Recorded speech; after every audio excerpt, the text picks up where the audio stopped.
तो प्रेम से बोल दी हर हर महादेव। तो हम होला बाबा खोल बानी अमरूद के डब्बा। तो भाई लोग जकरा जकरा खाए का होखे अमरूद तो पेड़ों में औरी बा हई हो हमारा वीडियो पर शेयर कमेंट क के हई आइन लगिन अमरूद खाइन लगिन।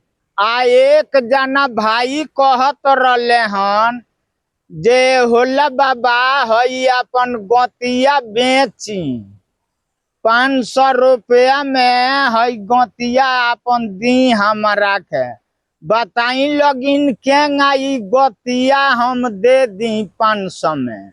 रउआ लगिन गतिया के केतना के कीमत लगावत तानी लगिन तनी कमेंट क के आ बताई लगिन। आई लव व्यू सब जाने के।